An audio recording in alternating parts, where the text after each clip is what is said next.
Hello friend, आपका स्वागत है नॉलेज पार्क यूट्यूब चैनल पे। दोस्त, मैं आशा करता हूँ आप स्वस्थ होंगे, आपका परिवार स्वस्थ होगा। फ्रेंड, जो मैंने 1000 जनरल साइंस के क्वेश्चन की सीरीज चला रखी है, उसका आज ये 4th पार्ट है। इसके पहले मैंने 3 पार्ट अपलोड कर रखा है चैनल पर, आप उसको जाके वॉच कर सकते हैं। तो चलिए शुरू करते हैं आज का सेशन। श्यानता की इकाई क्या होती है? तो फ्रेंड, श्यानता की इकाई होती है पॉइज। ऑप्शन नंबर बी हमारे पास करेक्ट हो जाएगा।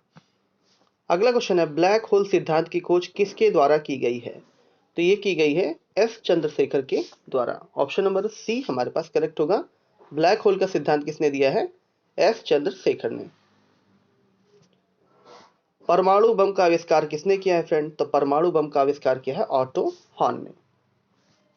और परमाणु बम हमारा किस प्रिंसिपल पर वर्क करता है? परमाणु विखंडन पे। ठीक है, नाभिकीय विखंडन पे हमारा परमाणु बम आधारित है। अगला क्वेश्चन है, पृथ्वी का आयु आकलन किया जाता है? तो फ्रेंड, पृथ्वी की आयु का आकलन हम करते हैं यूरेनियम डेटिंग के द्वारा। ऑप्शन नंबर बी हमारे पास करेक्ट हो जाएगा।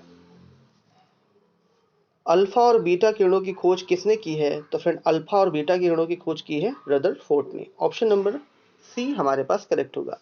अल्फा, बीटा और गामा जो किरणें होती है फ्रेंड, ये रेडियो एक्टिव एलिमेंट के द्वारा ट्रांसमिट होती हैं, मतलब उनके अंदर से निकलती हैं। अगर बात की जाए इनकी वेधन क्षमता की, तो सबसे ज़्यादा होती है पेनिट्रेटिंग पावर गामा की, उसके बाद होती है बीटा की, और उसके बाद होती है अल्फा की। फ्रेंड, अल्फा हमारा पॉजिटिव चार्ज होता है, बीटा हमारा नेगेटिव चार्ज, और गामा पे कोई भी चार्ज नहीं होता है। पेनिट्रेटिंग पावर फ्रेंड हमारे पास गामा की सबसे ज़्यादा होती है। अगला क्वेश्चन है, निम्न में से किस किरण की वेधन क्षमता सबसे अधिक है? अल्फा, बीटा या गामा? तो फ्रेंड, मैंने बताया था सबसे ज़्यादा पेनिट्रेटिंग पावर मतलब वेधन क्षमता होती है हमारी, होती है गामा की। ऑप्शन नंबर सी हमारे पास करेक्ट हो जाएगा। अगला क्वेश्चन है, गामा किरणें क्या होती हैं? तो फ्रेंड, गामा किरणें होती हैं रेडियो एक्टिव पदार्थों द्वारा उत्सर्जित उच्च ऊर्जा वाले युक्त किरणें होती हैं। ठीक है, रेडियो एक्टिव के द्वारा ट्रांसमिट की गई हाई एनर्जी की वेव्स होती हैं ये। तो ऑप्शन नंबर ए हमारे पास करेक्ट हो जाएगा। निम्नलिखित में से किस किरण की आयनन क्षमता सबसे अधिक होती है? आयनाइजेशन पावर सबसे ज़्यादा किसकी है? तो सबसे ज़्यादा होती हैं अल्फा किरणों की, उसके बाद होती है फ्रेंड सबसे ज़्यादा अल्फा की होती है, उसके बाद होती है बीटा की, और सबसे कम होती है हमारे पास गामा की आयनाइजेशन पावर। निम्न में से किस किरण की आयनन क्षमता सबसे कम है? यहाँ पर बताना है कि आयनन क्षमता जो होती है सबसे कम किसकी होती है? तो आयनन क्षमता बीटा किरणों की सबसे कम होती है। ऑप्शन नंबर बी हमारे पास करेक्ट हो जाएगा फ्रेंड। अगला क्वेश्चन है, गन्ने में लाल सड़न रोग रेड रूट डिजीज किसके द्वारा उत्पन्न होता है? गन्ने में जो लाल सड़न रोग होता है वो किसके द्वारा होता है फ्रेंड? तो ये होता है कवकों के द्वारा। ऑप्शन नंबर सी हमारे पास करेक्ट हो जाएगा।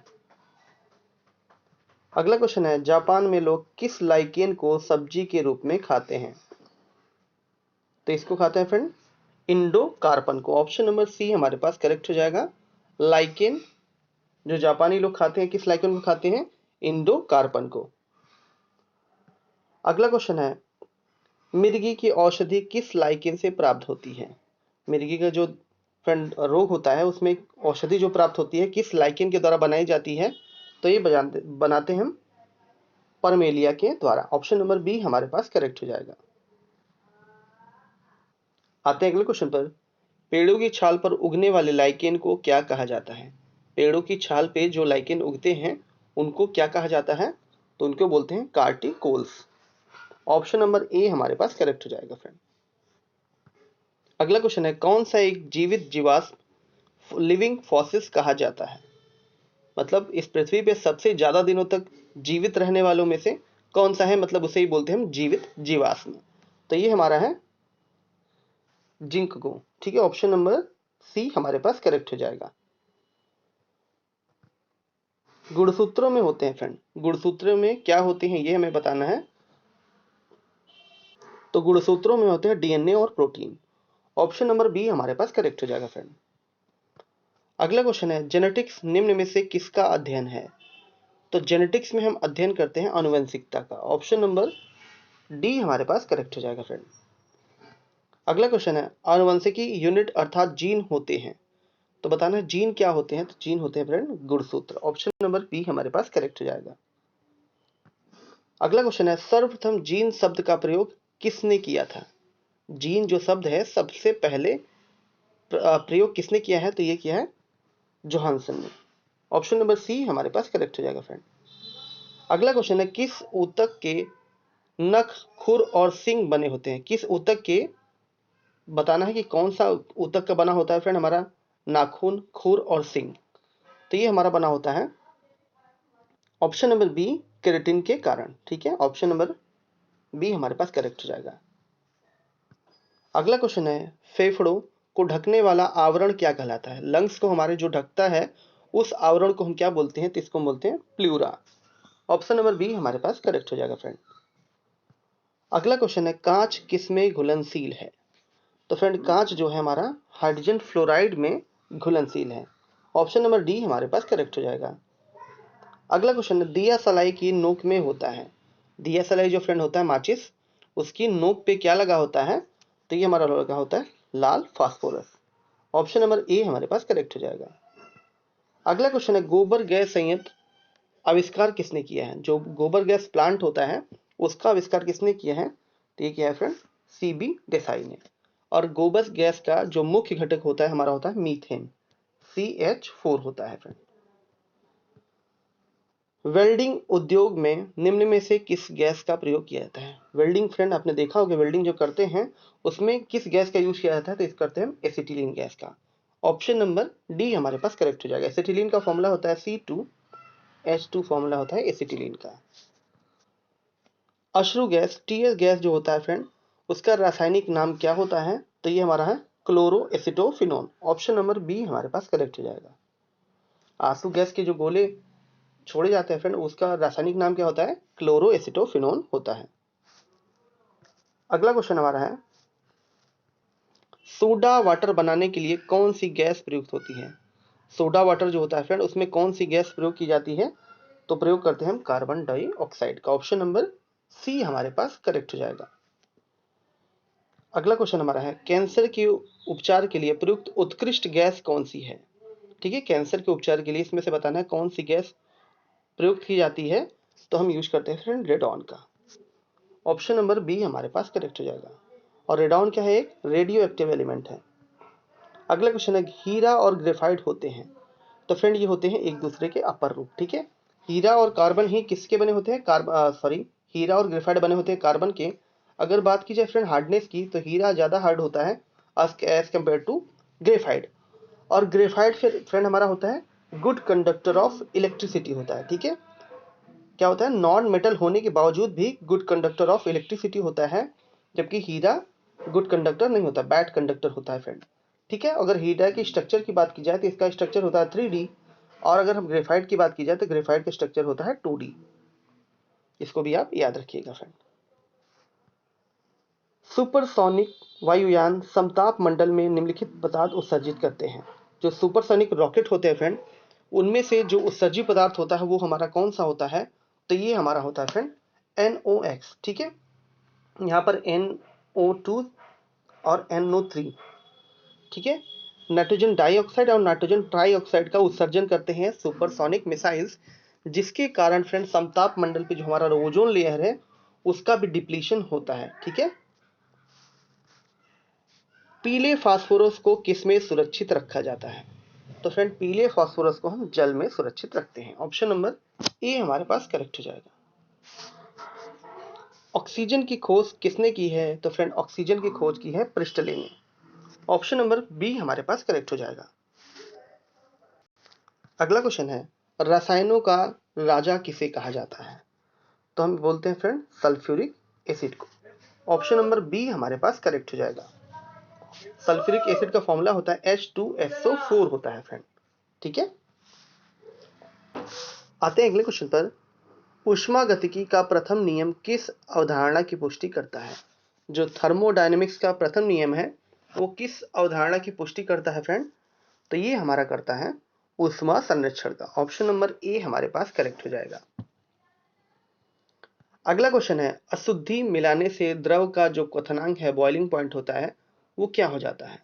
तो ये हमारा फ्रेंड बढ़ जाता है। ऑप्शन नंबर बी हमारे पास करेक्ट हो जाएगा। जब हम इम्प्योरिटी मिला देते हैं किसी द्रव में तो उसका क्वथनांक क्या हो जाता है? बढ़ जाता है। एक स्वस्थ मनुष्य के शरीर का तापमान कितना होता है फ्रेंड? तो ये हमारा होता है 37 डिग्री सेल्सियस होता है। अगर फ़ारेनहाइट में बात की जाए तो होता है 98.6 डिग्री फ़ारेनहाइट। अगर केल्विन में बात करें तो 310 केल्विन होता है फ्रेंड। ठीक है, डिग्री याद रखिएगा फ्रेंड, फ़ारेनहाइट और डिग्री सेल्सियस पे लगता है, केल्विन पे हमारा डिग्री नहीं लगता है। अगला क्वेश्चन है, सूर्य का ताप मापा जाता है। तो फ्रेंड सूर्य का जो ताप है वो पायरोमीटर के द्वारा मापा जाता है। ऑप्शन नंबर डी हमारे पास करेक्ट हो जाएगा। अगला क्वेश्चन है, बोलोमीटर एक यंत्र है जो मापता है। बोलोमीटर इनमें से बताना है किस चीज को मापता है। तो फ्रेंड ऊष्मीय विकिरण को ये मापता है बोलोमीटर। ऑप्शन नंबर डी हमारे पास करेक्ट हो जाएगा। अगला क्वेश्चन है, बर्नौली प्रमेय आधारित है। तो बर्नौली का जो थ्योरम है वो किस प्रिंसिपल पर वर्क करता है फ्रेंड, ये हमें बताना है। तो ये करता है ऊर्जा संरक्षण के नियम पर ये वर्क करता है। ऑप्शन नंबर ए हमारे पास करेक्ट हो जाएगा। दाब बढ़ाने से किसी द्रव का क्वथनांक क्या हो जाता है। तो फ्रेंड दाब बढ़ाने से किसी द्रव का जो क्वथनांक है वो हमारा बढ़ेगा। ऑप्शन नंबर बी हमारे पास करेक्ट हो जाएगा। आते हैं अगले क्वेश्चन पर, फलों को पकाने के लिए किसका उपयोग किया जाता है। तो फ्रेंड फलों को पकाने के लिए हम यूज करते हैं एथिलीन का। ऑप्शन नंबर सी हमारे पास करेक्ट हो जाएगा। एथिलीन का फॉर्मूला होता है C2H4। विश्व में सबसे बड़ा और सबसे बड़ा स्तनधारी कौन सा है। तो ये हमारा है नीली व्हेल। ब्लू व्हेल जो है वो हमारे विश्व में सबसे बड़ा स्तनधारी है। अगला क्वेश्चन है, एंटोमोलॉजी किसका अध्ययन किया जाता है। एंटोमोलॉजी में फ्रेंड हम अध्ययन करते हैं कीटों का। ऑप्शन नंबर डी हमारे पास करेक्ट हो जाएगा। आते हैं अगले क्वेश्चन पर, चींटी के कितने जोड़ी पैर होते हैं। तो चींटियों में कितने जोड़ी पैर होता है फ्रेंड, तो ये होता है 3 जोड़ी। ठीक है,